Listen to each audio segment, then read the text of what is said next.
That's the intro. It's a pretty sweet intro, man. Yes. Welcome to another segment, ladies and gentlemen, of Asaph Cafe. I am your host, Asaph Adonai, and through the magic of green screen technology, we are underwater, voyage to the bottom of the sea. And our special guest is Mr. Ty Poulson. Hello, Ty. Everybody. How you It's good doing? to meet you Good to and be be a with part of you. this. And then we also have Mr. Scott Ranf, the host of Wake Up Missoula. Hi guys, how's it going? Scott squeezing a little bit more this way there. There we go. And as you can see, the name of the submarine that looks like a dolphin on top, that is called the Sea View. And the little submarine underneath, the yellow one, that is called the Flying Sub. And see, what it was is the Flying Sub would come out from the bottom of the submarine and it would just fly through the air when they're catching bad guys and stuff like that, like espionage stuff. That's kind of what that show was like. Now, Sweet. before we start, Ty, tell me a little bit about yourself. I am. Are you from Missoula? I lived in Missoula for about 15 years. I'm from Utah originally, but I came here because of the liberal nonprofit Free Cycles, and I've been involved with that nonprofit where I can help out as a volunteer. How long have you been in Missoula? About 15 years. Oh, 15 years. Okay, cool. You like Off it and here? on. I love Missoula. Good for I you. love Well, the people here. I love the businesses here. Yeah. I love this. I love the university. The MCAT. Yeah, I know. This would be a part of your MCAT experience being on this show today. Now, do you have family here too? I don't. I just myself. Any brothers and sisters? I have a brother. He lives in Vernal, Utah. He's a teacher, an educator, and I have another brother who's also a teacher. He's an educator. And I have two sisters. Okay. Yeah. Cool. Do you know this song by chance? Do you recognize it? You play it all the time. Yeah, but he's never heard it though, I don't think. See if you recognize it. I'll give you a hint. It's from the 60s. A famous trumpeter made it famous. Tijuana Brass. Oh. It's a nice song, even though I don't recognize it. It's called This Guy's in Love with You. And here's the conclusion. It's become my theme song, you might say. Still don't recognize it, huh? It sounds familiar now that you've been playing it. It feels really good to hear it. Thanks, yeah. It's called This Guy's in Love with You. This guy- I'll stop on that note. That's a good- Yeah, that's a a good trumpeter one. named Herb Alpert made it famous. Herb Alpert at Tijuana Brass. I don't know if you ever heard of him or not. I did hear the Tijuana Brass. Yeah, a very young Herb Alpert. But he didn't write the song. Burt Bacharach, the composer, wrote it. He wrote like that song and the song like I'll Say a Little Prayer for You for Dionne Warwick. He wrote all those songs like Alfie, all those songs from the past. It's like hundreds of songs he had written. Wow, I did not know that. But I think this one here that I just played is probably going to be the most popular because a lot of artists of that era did it. They did their versions of it. Cool. Well, you might know this one here. Let's see. I won't do the whole thing. Let's do a piece of it. I've heard this one before. Do you like this song, Scott? It's okay. You recognize it? Uh-huh. It's called Painted Black Painted Black by who?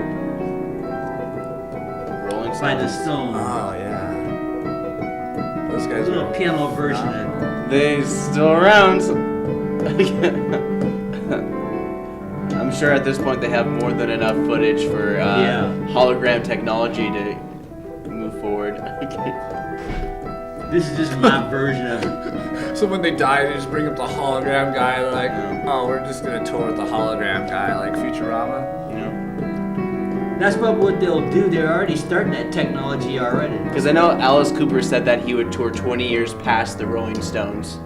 He probably will. After the Rolling Stones officially stopped touring, and I think the Stones are just touring long enough where he can't. It's almost impossible for Alice Cooper to tour more than 20 years after the fact. That would be a tough thing to do. Oh yeah, I mean, like they're all in their 70s, almost 80s now. Oh yeah. I met Iggy Pop in Portland, and he's 70 years old. And I thought he was going to be like really mean to me because he's like the godfather of punk. Uh-huh. But he was like nice. Like my grandpa, I was like blown away. I'm like, whoa, this is so weird. This guy's so nice. Like, Well, they're just people like yeah, everybody else. well, They the just whole, have to like see a lot of rock times is music like, and all that. I mean, when you, it's interesting when you like hear certain rumors about certain people, and then like people who are nice, you don't hear any rumors about them at all. You're just like, oh, he's just a performer or whatever. I'm assuming that if you hear any rumors about how much of a jerk that the actor or famous person is, then it's probably true. But if you never hear anything about them, and you're just like, oh, they're a performer, they're good performers, and they must be probably nice. Like, he was super nice. I went up to his Mercedes as he was leaving after everybody, like, you know, got their albums or whatever signed, and I was like the kid in the wheelchair in the back, and I couldn't even get up near to him. I was like, I'm totally missed my opportunity. And then there was a stoplight by the Morrison Bridge in Portland, and I just rolled up to him and I politely knocked on his window of his Mercedes, and I'm like, could you roll your window down? And he rolls his window down. He's like, can I help you? I'm like, it was really nice to meet you. My name's Ty, and thank you for coming to Portland. He's like, you're welcome, man. He like fist bumped me and we shook hands, and he just rolled off like Batman. That's how they usually do that. That was my experience with Iggy Pop. Nicest guy in the world. Right. Yeah. Now, is he your favorite performer? You know, for Did you have a particular favorite performer? My favorite performers are in the list of like punk rock, Lester Bangs and the Delinquents. Okay. And then the Dead Boys, and then Iggy Pop, and that whole 60s scene. And those guys kind of were like the guys that started the whole, you know, thing. Iggy Pop got invited to be the frontman for the Sex Pistols, but he turned them down because he was going to rehab in the United States. So I would say that iconically he's one of my most favorite punk rock icons, because he's been doing it for so long, and it's just like so weird when he's still doing the same thing that he was doing back in 1969. You like more of the rock groups of the past more than the current ones, right? Well, I do, like, for punk rock, I really like that guy, but I also, like, I love jazz and I love other forms of music, and I don't just stick with one genre. Like, I see, yeah, that's pretty good. I like Fats Waller, for instance. Oh, really? Okay. I love My Feet's Too Big, and I love the songs that he did, because his piano playing was so advanced for the time, because what he was doing was he's just, you know, nobody was doing the piano solos that he was doing. Yeah. So he just kind of like brought that up to a whole new level. You know what I mean? Like his piano playing. But then it got to be like the technology kind of came in, and with the synthesizer, and he was still doing the piano. Yeah. So he kind of like got beat out, and then, but he was one of the first people to really bring that sort of style. Yeah, well, he kind of innovated that style too, and mastered that style of piano playing.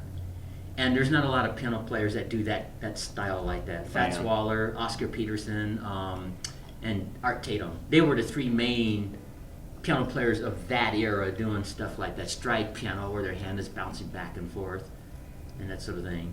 Well, that's cool. I mean, even like in the '80s, Freddie Mercury was playing the piano, because he kind of brought it back, where everything was like loud and fast, and everything, and then he just do his ballads where he had just played the piano. He was great. I mean, like, it's just like interesting how like moods of music change, and like, you know, like a lot of popular music is all like young, fast, moving music to make your toes tap and all that stuff. Yeah. And like a lot of times, like if you ever saw that movie Sing Street, it kind of it's basically based in the '80s Ireland, and it's about a rock band that kind of gets started there. Wow, I have to check that out. It's a really good movie. It's they basically form a band because this guy's in love with a girl.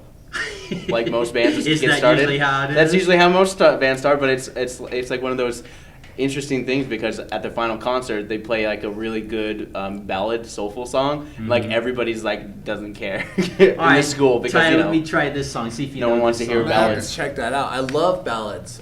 Try this song here. I'm gonna play. Right. See, tell me if you know this one. Oh yeah. I don't recognize. It's a modern pop tune that he classicalized, I guess. Yeah. Classicalizing is the best. You know, people used to think it was the capital of Montana. It's a character that she plays. You know who I'm talking about? You don't.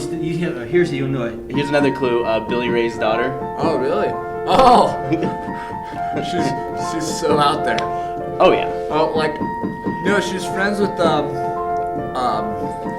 Flaming Lips. Like, she's really good friends with the lead singer from the Flaming Lips. Yeah. She's You should recognize it. I don't think we need to say her name, but we all know who we're talking Yeah. about. Oh yeah. Miley Cyrus, yeah. Right. And that is called. That's my version of Wrecking Ball. Oh, that video is hilarious. Yeah. If you haven't seen it, go watch it. The two greatest things that I guess the two greatest things that Billy Ray Cyrus gave to music was "Achy Breaky Heart" and Miley Cyrus. Yeah. Isn't she like dating a Kennedy? Like I don't know. I don't know. I I wish know. if I had just one. I don't care who actors, actresses, music stars are dating. Me either, because I'm not dating them. Well, if I had just a tenth of the money that Miley Cyrus has, I'd be a happy camper. I did a story on her on Scott's show, and she's got like 100. She's sold over 100 million records. She writes hits. I mean, her dad. I mean, she's incredibly talented.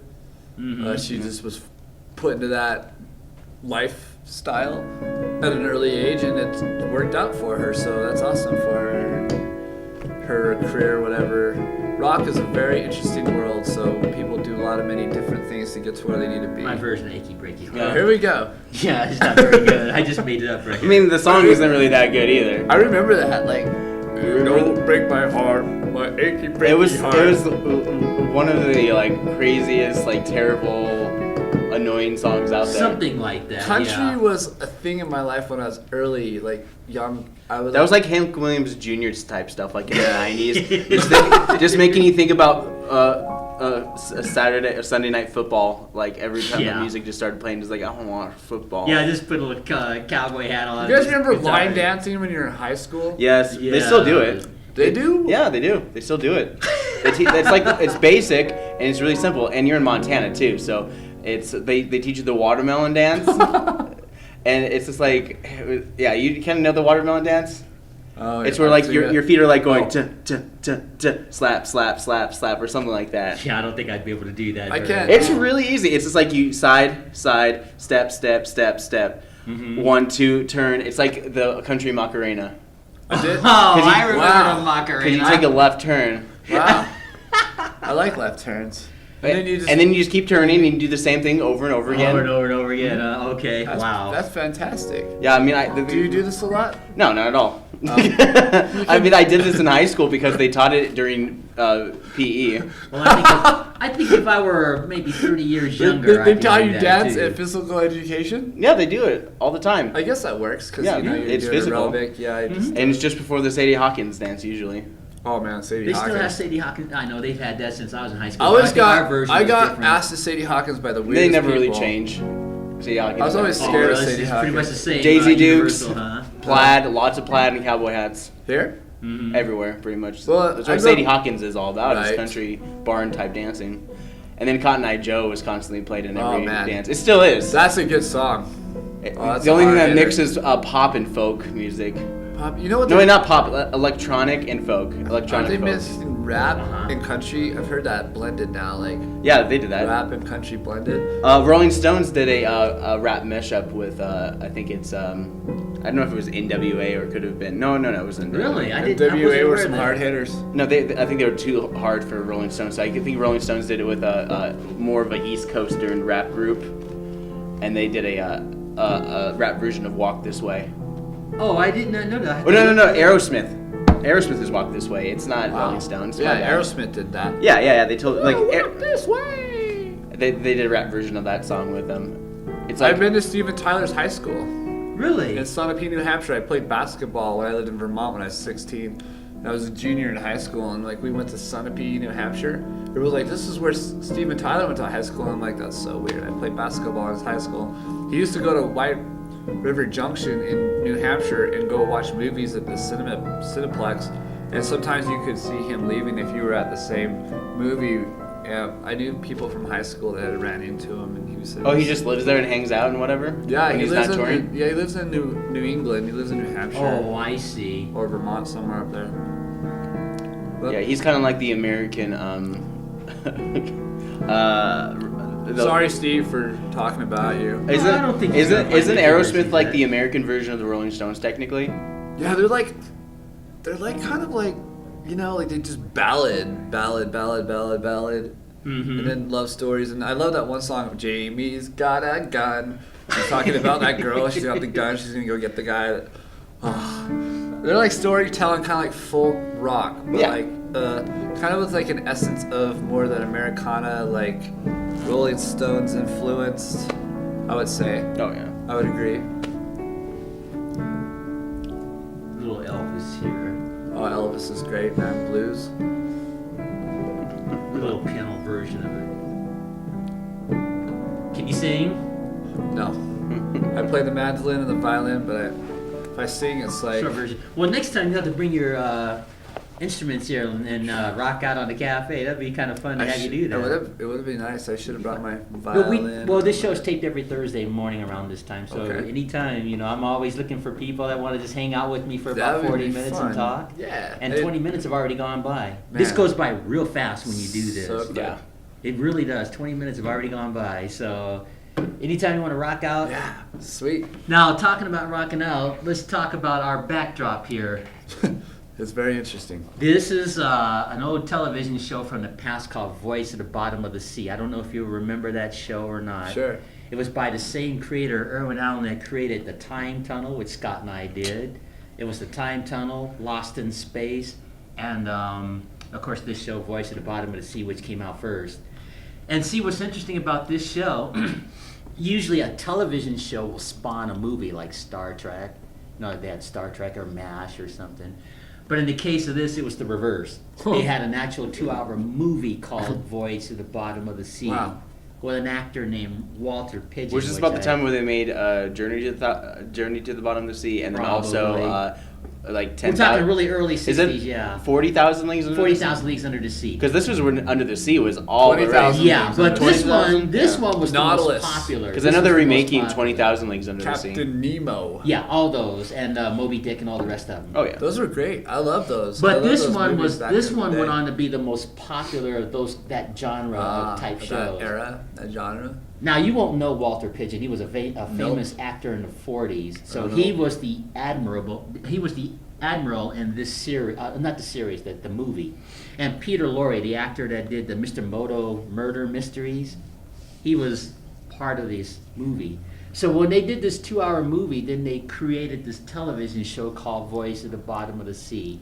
And they had Richard Basehart, who was the... Oh, didn't they have a tendency to, like, when they made the movie, and then when they have the TV series, they had completely new actors? Yeah, they had new actors, and it was the same with this here. But they got the main actors for the movie, which spawned the series, and this became like the most popular of the Irwin Allen series, and the whole genre of those kind of underwater movies. So I chose this backdrop here. Now, if you look on the screen here, that submarine is called the Sea View, and it was a special kind of a submarine that could go deeper underwater than any other submarine when we were catching bad guys. And the smaller ship was called the Flying Sub. It would come out of the bottom of the Sea View and it would fly in the air like a flying submarine when they're catching bad guys. Pretty Yeah. cool science fiction stuff. When I was growing up in the 90s, there was a show basically kind of like this. It was called Sequest. Yeah, I remember that And, show. and it starred the guy from Jaws, Rod Sterling.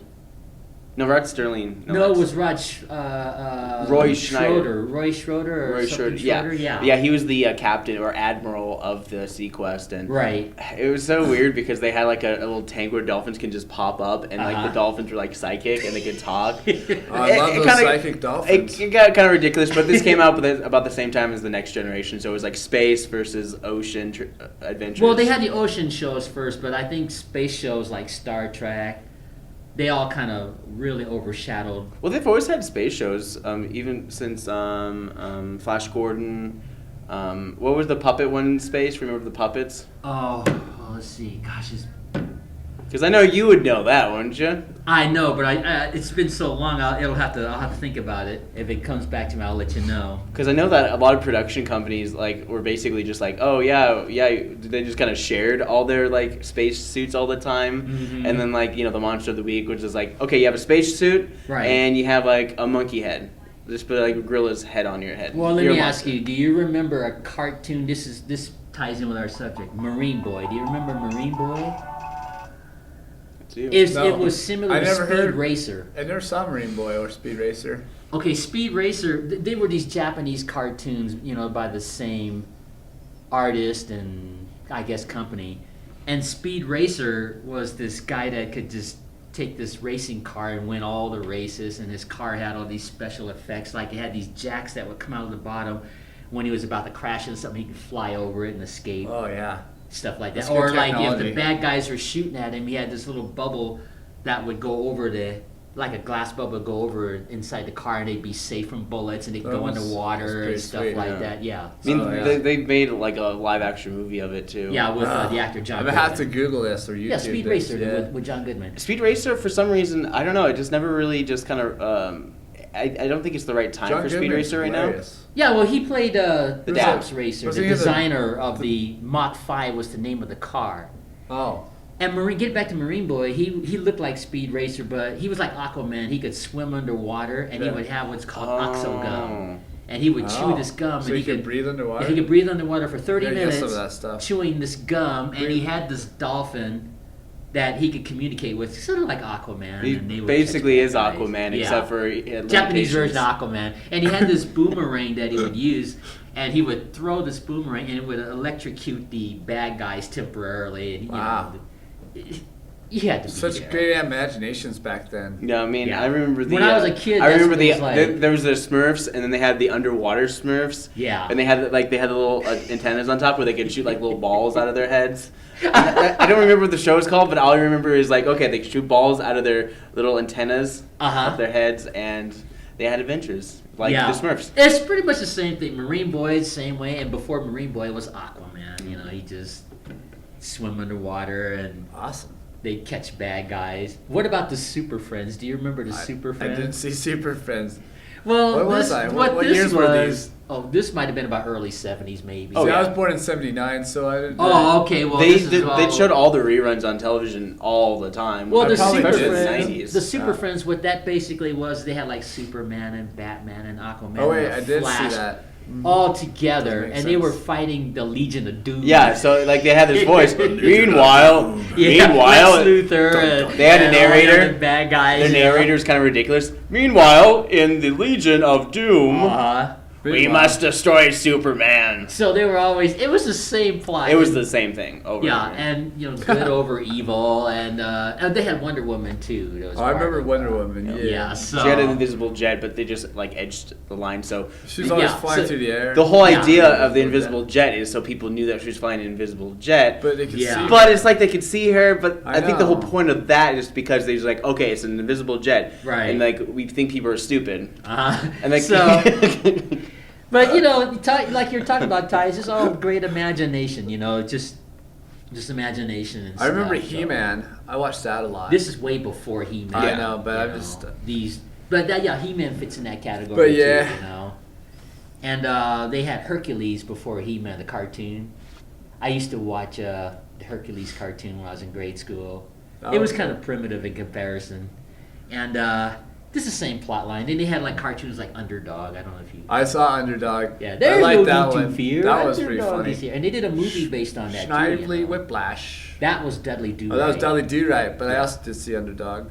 Yeah, well, they did a movie on Dudley Do-Right, and I did a story on your show, Underdog, and that sort of thing. So that gives you an idea. They just had all those kind of cartoons back then, and they're very primitive in comparison to today's cartoons, obviously, and they didn't have the special effects as well like the cartoons today. But well, that's all they had back then. At that time period, working with what they had technologically. Yeah, and then of course Underdog went on to have other cartoon characters like Tennessee Tuxedo. I don't know if you remember. Never saw Tennessee Tuxedo. I have so much to go look up after the show. Yeah. Well, you got to get a DVD of this. You can look up Tennessee Tuxedo, and I did this on Scott's show. It was a semi-educational cartoon because they talked about science and history and all for real. Awesome. And Tennessee would always get in trouble, and he had a walrus companion named Chumley, and they were friends. And they would I always sneak love out. those walruses. They would sneak out of the zoo and get in trouble with this guy named Rocky Mononov. He was this gangster. Rocky Mononov? Yeah, Like based the on Rock piano Mononov. player? Yeah, based on Rock Mononov. He was a gangster? Yeah, he was a gangster Awesome. named Rocky Mononov. And he'd be robbing banks, and then Tennessee would see him, so they would kidnap Tennessee, and they would get away from it, and they go to Mr. Whoopi, who was this genius, and he had this 3-dimensional chalkboard that would expand, and you would see the images on the chalkboard moving when he was explaining to Tennessee how to get out of a pickle, and they would talk about real science and history and math, sort of like Schoolhouse Rock. I don't know. Oh, if you I remember did see Schoolhouse Rocks. Yeah, well, this is before Schoolhouse Rock, so they're pretty much all the same generation and so on. I think it's important to know how to get out of a pickle. Yeah, so How do you Tennessee feel and about that, Chumley would Scott? always get in trouble with Hey, Rocky Raj. Mononov, and then they'd have to go to Mr. Whoopi to get the answers how to get out of trouble. I And need to talk Rocky to Mr. Mononov. Whoopi. Yeah. And speaking of Rocky Mononov, they use that same character because do you remember Woody Woodpecker? Uh-huh. Well, they had this episode where instead of Rocky Mononov, it's kind of like Roch Mononov, his character. And he robbed a bank like they all do. And Oh, he man. goes into the piano shop where Woody Woodpecker's tuning pianos. He goes, "Start playing!" with his machine gun. So he goes, "Shut up and start playing!" So then he starts playing Franz Liszt, and Rachi Mononov hides inside the piano, and he calls back, guys, "You gotta spring me out of this piano. This Woodpecker's music is driving me crazy." "Okay, boss, we'll be right over." And they go to the piano shop, they get Rachi Mononov out of there, they steal all the money, they leave Woody behind, and then the cops are going after him, and you know, the same routine. They shoot their guns and the bullets fall, and he just goes like 2 inches and falls to the ground. This is the same thing, just same old plot line, no matter what cartoon it was. But those were some fun. We should do one times. now. Same plot. Yeah, same plot. Get some pixelated, like, old school, Yeah. like, you know how, like, Commodore 64, remember those games? It took like an hour to load, and like they were all like 64 megabytes of memory. Yeah. It's just like the original. Do you remember the original computer game? It was Space Invaders. Oh man, Do you remember that? yeah. I don't know if you know that. It just basically was these Atari? little spaceships that swung like this. And they had like 5 rows, and you just had to zap them. It Lasers. was something like 5 or 6 or 7 per row, and you shoot them off. I had the And that got joystick. kinda- Remember the whole joystick thing? Yeah, that got Those things were kind of dull complicated. after like, a while. You're like, oh, yeah. And then they had the invisible version where you can.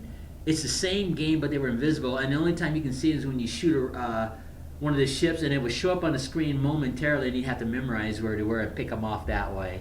But Wow. kids got good with that too, and now of course, when you have the video games today, they look real. You know, like Oh yeah. Those- taking machine guns. Those and shooting. RPGs, man. I played those before, like Halo and Yeah. those other ones, Call of Duty.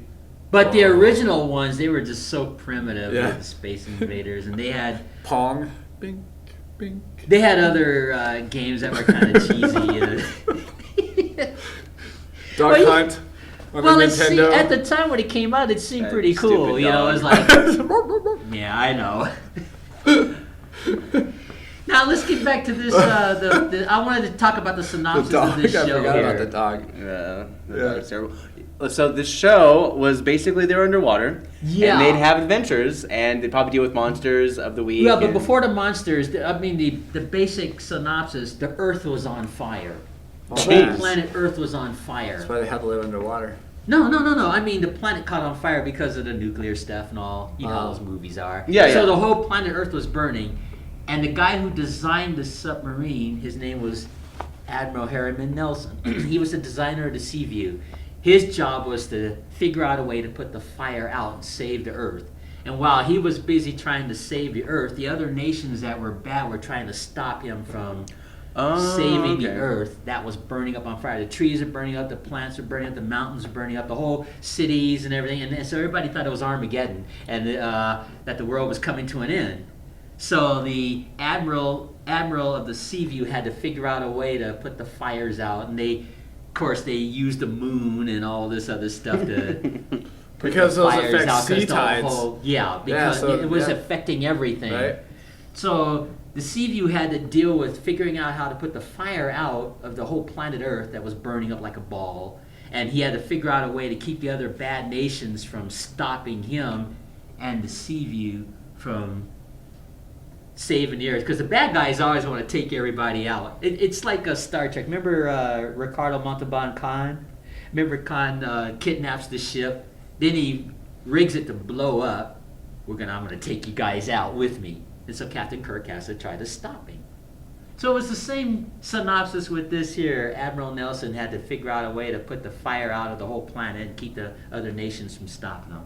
And that was basically the synopsis of the movie which spawned the series. So I don't know, you'll have to look it up. Voyage to the Bottom to see the movie. Go check it out. Sounds Yeah. very interesting. Yeah, It's something to entertain myself. Well, yeah, I'm just giving you for time's sake, I'm just giving you a cheap version of it, but that's what it was about, trying to put the planet Earth out, and everything was burning. All the continents and all the nations were burning up, and houses, everything. Whole Earth was on fire. The moon was acting up, the tides were acting up, and only in the movies, you know. Yeah. It's like So- War of the Worlds, but not really. Yeah. I listened to that radio presentation last night on KFGM. They were playing old War of the Worlds. Yeah, it's the Orson same. Welles. It's the yeah. Well, Orson Welles got in trouble in real life when he did that. I know. stuff, They you thought know? he was for real, and then he had to go back and say, "No, this never happened." And Like, sorry, guys. I just imagine a scene on the surface world. It's like I got the solution. I wrote it on a piece of paper. He's like, no, you weren't supposed to do it. It's like, why? Because it's on fire. Yeah. Everything's on fire. Well, this was, I think, in the late 30s when Orson Welles did that stunt. It was a radio show, Yeah. a little radio show, Yeah. and he made it sound. Right he around was such Halloween. he was such a fine actor that it was so convincing when he did it over the radio, and people actually thought the world was coming to an end and invaders were coming and stuff. Martians. Yeah, he really got in trouble for a while. Was that before the SCC? Probably. Oh yeah. Probably, yeah. You know, before they had those rules and stuff like that. And I think a few people even might have ended their lives in that period too, out of fear. That's what's bad about propaganda.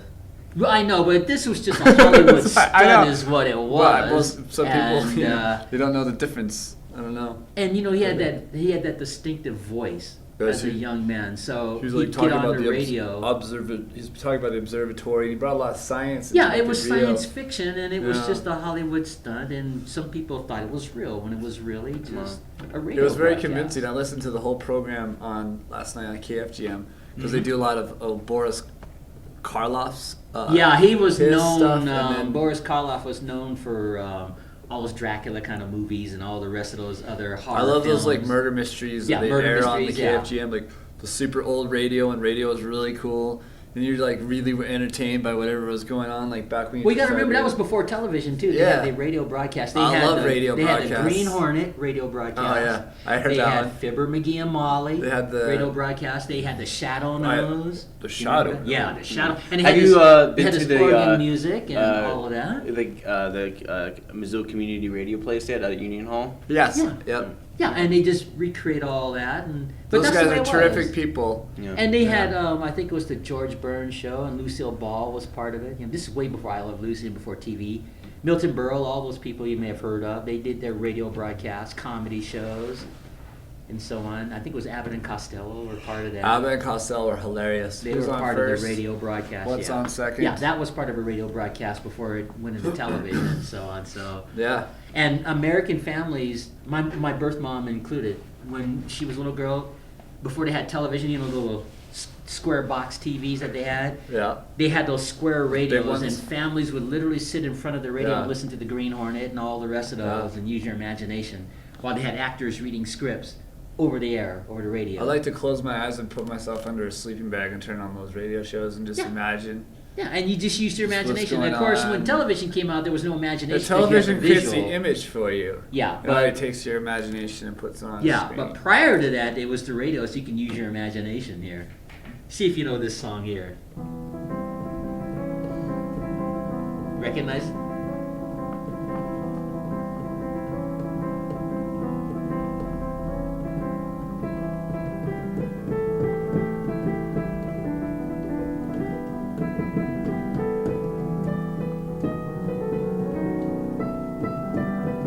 Johnny Rivers.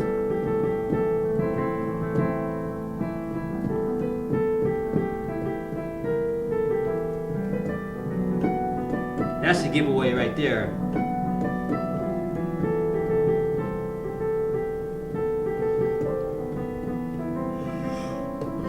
I know it.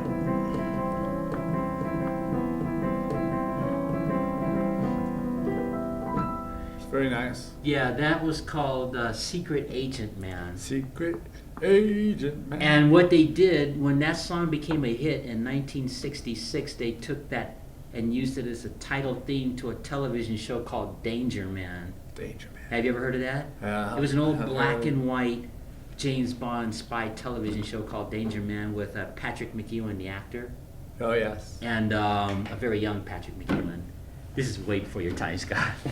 And Way before my time, too. yeah, I realize that. And, Most of the stuff is before any of our times. I know, and that's why Like- Big Motor is fun to bring these old things back to life. But it was called Danger Man was the name of the series, and that song was like #1 on the Billboard charts in the mid-'60s with Johnny Rivers. It was a big hit for him, Secret Agent Man, and it was the theme song to Danger Man. So, and of course, it was just like watching Sean Connery, but it was a television version instead of the movie. They had a few special effects, and but not to the degree like the movies and so on. Do you have a favorite Bond by chance? I do like James Bond, the older one. Sean Connery? Yeah, and then, like... Well, first was Sean Connery. I watched the new one with that... Daniel Craig? No, the other guy. Cruise. Oh. Or- Are you talking about Mission Impossible? Oh, is that Tom also Cruise? like Tom That's Cruise? Tom No, that's Cruise. Mission. Oh, that's Impossible. That's American That's James Mission Bond. But that's Impossible. all like, I like the older ones. Well, okay, You know, let's talk he's about like- Mission Are you Impossible. talking about Pierce Brosnan? Pierce Brosnan, that Oh, guy. yeah, The World's Not Enough, I believe. That- Timothy that- Dalton. That one, yeah. Yeah. So Roger I Moore, remember, who yeah. apparently just died just this past year. Poor guy. Well, some people like Roger Moore better. He was the most handsome of the Bonds. He was really a good-looking man when he was young. And he And just he kind of did- he brought levity to these series. It wasn't Yeah. so serious, and he Well, just, he had another television series prior to that. It was called The Saint. His character was a character named Simon Templar, and he was like this. He was like Robin Hood. He was this bad guy that would steal from bad guys and turn it over to the good authorities and that sort of thing. Was his character, Simon Templar, Cool. and that's how come he could get into infiltrate the bad guys because he was known as a bad guy. That was kinda To like the underworld, Green Hornet. Yeah. like how you always have to, you pretend to be the bad guy to fight. Yeah, the evil. and that's what Simon Batman Templar had to did do that too. Batman. I don't think he ever did that. Well, he just Batman punched a was lot of people in accused the of face. being like bad and good. I mean, they. Well, he's wanted accused to of being time bad because he's a incarcerate him. vigilante. I know. That's the only thing they had going against him. But Yeah. Yeah. Green Hornet and Green with Hornet. like Temple, like they actually. Simon Templar, yeah, they They were were actually actually bad full guys. on bad when they guys that would- were yeah. double agents. I don't know if they actually killed people or not. Did Well, the Green no, Hornet? they didn't do that in the '60s. People weren't dying then. Okay. Not on television, anyway. Oh yeah. They were not just on catching, screen, They basically. were just catching bad guys a lot and Yeah. stuff like that, getting into the underworld where all the bad guys were and just infiltrate all of that. All the spy shows of that era did that. And at the beginning of The Saint, when Simon Templar was either getting his assignment or starting it, he would go off character and look into the camera, and this halo would go over his head. And it had a theme that went something like this. Hold on. Ah. You recognize that? That was at the beginning of it, of each episode. There would be this halo that go over Roger Moore's head because he was the Protection, saint. 'cause The he saint. was- Yeah, like it was a yeah. cartoon halo go over his head in the series, and they do that, and then the episode would start. Same plot line, just go after bad guys. But of course, it's Roger Moore, so he always beat him up too, like he did in the Bond films.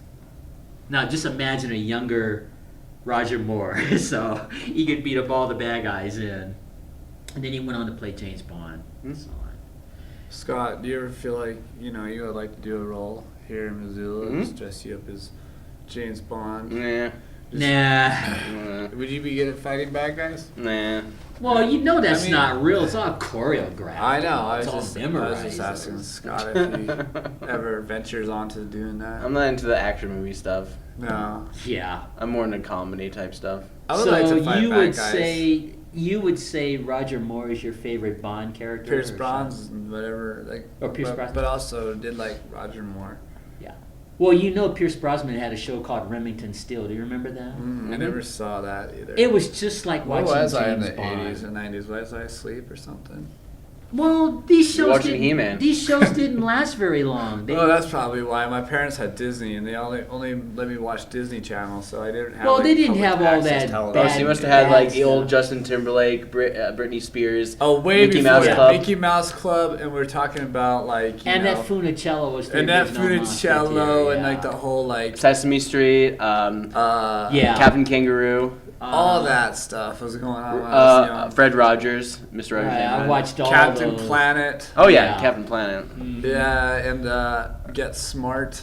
Oh, Yeah. Now you know Get Smart was a parody from James Bond. don't Yeah. you? Yeah. That, and they had Don hilarious. Adams, the actor. We need the playing- cone of silence. Yeah. And then they Scott, did. I need to talk. Can we lower the cone of silence? Is it? And it would never work. It would never work. Like, what are you saying over there? The shit. And they fought an shoe organization called phone. Chaos, which Yeah, was- Chaos. always would end up winning for a while, and then usually Maxwell Smart would figure out a way to Agent defeat them. 99. Well, she Yeah. was hot. Yeah, she's still not bad. I was looking in love now. with her. I was like, that's my girlfriend. Barbara Feldon was the actress. Except for I did have a crush on Paula Abdul when I was a youngster. You and everybody else. Yeah, I was guilty too. I used to watch her music videos on MTV. The one with the dancing cat. Oh man, Yeah. so hot. Yeah. And then I would watch Talking Heads music videos, and I was like really influenced by David Byrne. And I was like, that guy's amazing. And he'd like have this suit that was like black and white, no, black and yellow striped suit with like a red tie, and he was just like, his band was crazy. There was like all these people in his band. I love that. Like that was my experience during the early '80s. Was Paul Abdul, the Talking Heads, Get Smart, Right. Devo, ABBA. Yeah. Oh man, my dad's huge into ABBA. Yeah. He has an Yeah. ABBA record. I used to listen to ABBA. And it's funny you mention those groups because they're all considered sort of outdated by today's standards now. Well, 2017. ABBA, the music that ABBA made is now is being performed at MCT via Mamma Mia, that play that's happening this week. But of course, if you're probably watching this now, it's too late. Well, it's the Too late, same with guys. Frankie Valley and the Four YouTube. Seasons. They've got that group, Jersey that musical Boys. group, Jersey Boys. That Weren't play- they here in Missoula recently? Yeah, no, or something I think like they're that? going to be here Yeah. in the Adams Center, Jersey Boys. Oh, when? I don't know, but it's all the Frankie Valley and the Four Seasons. I got a music. friend who works there. I can call him. Frankie Valley and the Four Seasons. That'd be good. They called it the Four Seasons, and then they changed it to Frankie Valley and the Four Seasons, and then he just kind of broke off and did his own thing because the other three were just kind of like, eh. Because, the one the star that shines the brightest usually snuffs out the other guys. It's happened all over rock and roll. I've been with bands, we break up, blah, blah, blah. I watched Jersey Personalities don't Boys when mesh. I went to Vegas and I watched Jersey Boys. It was really good. Vegas. Yeah. I love Vegas. Where in Vegas did you watch that? I think they're still there. I don't know which place it's at, but because I know that they have Lion King still playing there. They've been playing for over 20 years in Vegas. Mm-hmm. I've been I went to a bunch of shows. Oh, MGM. That's what's his face. Well, David Copperfield is at MGM. Oh yeah. Yeah, met Vegas David. is different now. Yeah. It doesn't have the Frank Sinatra image that it once had. It's Yeah, like Sinatra was Disneyland. huge there back in the day. Well, that was, but all the places that Sinatra used to perform are gone now. Oh, man. I was in Yeah. Vegas and realized when they demolished it. They Because demolished those were Vegas World. were they mostly casinos Aladdin. that are made through mobs and? Well, I don't know all this about stuff? mobs, but no, it was yeah, gangsters, it's like it's that had open that gangster information image, that yeah. that he was. It had like strong ties with the mobs. He could have even been as high as any of the highest gangsters there. Yeah, at the time. I don't know, but what I'm saying is I was there when they got rid of that image and they reconstructed. Oh yeah. the Disneyland kind I of. like Vegas because it was. Because I used to play there. Because the Yeah, movie, image. That's why I would go Martin there. Scorsese's Yeah. Casino is the best representation of old mob transitioning I love into that movie. Disneyland-esque. Because at the end of the movie, it's like all the casinos became like Disneyland-esque, where it's like invited families. Well, they had roller coasters for real. That on the outside of New some York. of the casinos. They have a Yeah, roller New York. coaster on the Stratosphere. New York. On the top of the Stratosphere. You can go. Yeah, ride I've been it. on that one on the Stratosphere, and it's like this. You go in this like circular room, and when it shoots up, your stomach goes down like this, and then. Oh yeah, I've done the Superman drop thing. That thing's terrifying. Oh my The goodness, drop is yeah. crazy. You're like, It's, whoa! it's the climb that's the worst. It just goes up forever, and and then it just drops you. They have that swing that you can do by MGM too. It'll just drop you Right. like 350 feet, and you just Dangle. fall, and then you swing out eventually. But it's like the whole falling before you know you're gonna get catch thing is. Yeah, but see, that's what's fun about That's Vegas what's fun now. about Is it. if you Yeah. can stomach those rides, you're in for a treat. You can do it. I've done them. They're And of course, just you gotta can be see brave. Celine Dion Be brave, performing. kids. I think she's at Caesar's Palace. Oh, she's great. Yeah, Celine Dion. and I was there when Robbie Knievel leaped over that fall at Caesar's Palace. I was there when he did that. Oh, when he made that famous jump on his motorcycle. Yeah, and I remember when they were constructing it, and I was thinking to myself, "Oh, Evil that guy's Knievel. nuts." No, not evil. His No, son, his son Robbie. did it. Yeah, Robbie Yeah, did it. I was just gonna say. I thought it was And- Bobby Knievel. Yeah, Robbie Knievel. Yeah, And he he lives in leaped Butte. over that thing, and he made it look I don't think so he easy. lives there. He might have a somewhere. house there. Yeah. Probably. He made it look easy, and Yeah. he just went across that whole fountain in Caesars. How far did he jump? Did he jump Over the Caesar's Palace He fountain. leaped over that whole fountain. that's at pretty Caesar's high. Fountain. Yeah. Which, in a way, like it's not that bad because if you would have crashed, you would have just splashed in the water, Splash. Yeah, but he did. He made it. which is good. He made it perfectly. That's a pretty far distance. It's But long I mean, ways. when you're there in real life and you're seeing them constructing that, and it's like huge. And I used to, when I'd walk past there, I'd go, "Oh, this guy's nuts." But it's Robbie Knievel. Well, his dad broke like so many bones. I mean, like yeah, when he died, I don't know like how many bones he'd broken, but he broke every bone in his body at least twice. That's what the doctors but, say. it's Evil He's Knievel. buried so. out by the Walmart in Butte at that cemetery. You can go see Evil Knievel's. Well, they got a movie to remember him by too with oh God, I can't think of the actor's name. The guy, the suntan guy, George. I can't think of his name, but he plays Evil Knievel in the movie. Oh, He wasn't that popular in England though. George Hamilton? Yeah, that's it. That's him. He Huh. plays Evil Knievel in the movie. Is he still around? Yeah, he's still around. Yeah. He's like 90, I think. 'Cause he's- Yes. He's got to be about 90 or something, I think. Is now. he? Like, he's like really tan, right? Yeah, the tan guy. He was always really good-looking tan guy. Well, when he was young, he played. Yeah, all I played remember it. him is like either being like really brown or really orange at any given time. Yeah, The super guy. tan. That's a super tan guy. all day. kid. Leather Yeah. skin. Yeah, Oh, yeah, old cowboy George leather Hamilton. skin. Yeah, but he had quite a career. So he played Evil Knievel as a young man. So I read his book, He'll- his biography. you talking about the real Evil Knievel? Yeah. I'm sure it was quite a book. Poor guy. Later in his career is when it kind of just all crumbled. Well, When he yeah, did that- you get physically older. It's harder to do He that. tried stuff, to do that you know? that jump in that tin can rocket thing. And Yeah, that he failed nearly miserably. drowned doing that. When I remember that, He he fell tried into to the jump river. over the Grand Canyon and that rocket. And that's bike when or everyone was whatever it like, "Ugh, this guy." And then his career kind of crumbled. He'd go over to England, and he wasn't popular over there. And they were just like, "Oh, look, you failed Yeah. at that, so you're not that cool anymore." And then after that, it's just. But in the just- day, But before all that, yeah, you know, he was very popular in the day when he was doing his thing. He used to ride his motorcycle into the Cinemaplex up on Broadway in Butte, like Yeah. park his motorcycle, go see a movie, come back out, ride his motorcycle back out of the Cinemaplex, back down Broadway, which Butte is a very hilly city for those who Yeah. haven't been there. Mhm. And it's just tremendously like weird, like that whole Broadway Avenue that everyone, they have an Evil Knievel. Yeah. Uh, Evil Knievel Day or something. I think. yeah, it they is, or have something Evil like that. Knievel days in the summer in Butte. And There's a lot of motorcyclists out in Butte. Right. It's a huge thing. And on that note, guys, we are out of time. Cool. See, this whole hour has gone by. Any final words, Ty, you want to say before I make the Just final thank you for announcement? having me on your show. It's Thanks for coming and hanging out with me and talking. And if you have a chance to go to Voyage to the bottom of the sea, you should take it. Oh, I wanted to tell you real quick. You got your Navy shirt on. Oh, here. right. I'm wearing a United States Navy mom shirt for all the United States Navy moms out there that serve in the military. Yeah. Go Navy Well, I come moms. from a military family, but when I was like 19 or whatever, this is before I went to the conservatory, I used to watch this Voyage to the Bottom of the Sea, as I had said, every day as a kid, and I thought I was going to be an admiral on a submarine for real. I went and took that Navy test in real life and failed with flying colors. I tried to join the Navy twice. Once in Seattle at the MEPS. They said I couldn't join because I have flat feet, so I went down to Salt Lake City and tried to go to the other Navy recruiting place, and they're like, no.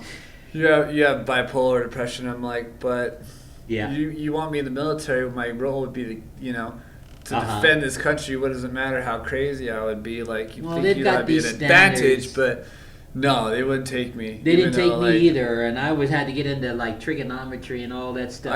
Testing. I had to talk to the real liaison, like the head liaison, because I was just all like putting up this argument, like, that's discrimination. You can't do that to me.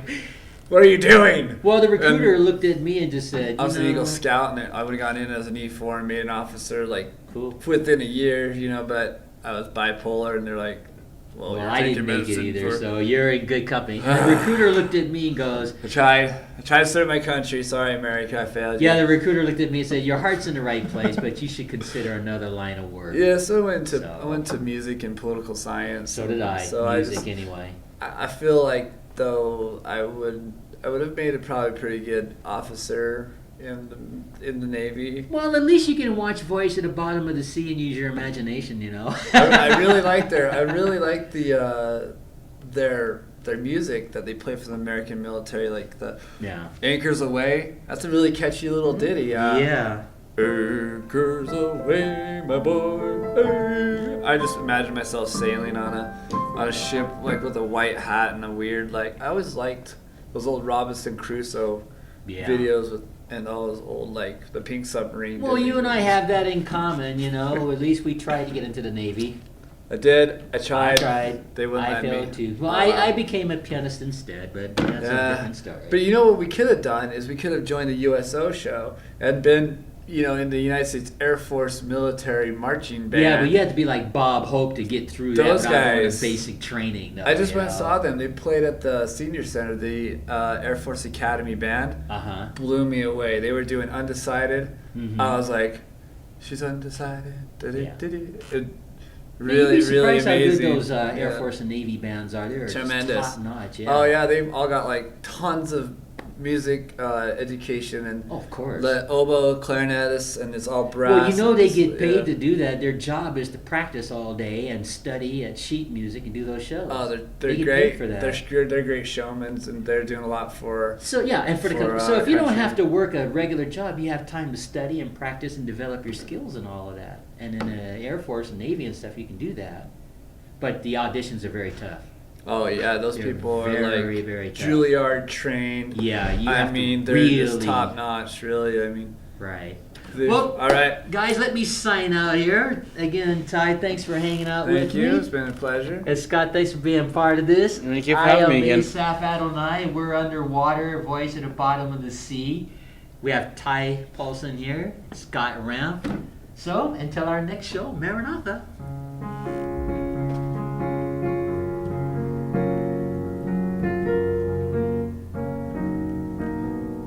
And I always freeze on that note right there. Well, you guys make yourself at home. I'll shut everything down, and I'll make you a copy of this right now. Cool. Awesome. Thanks. See y'all later.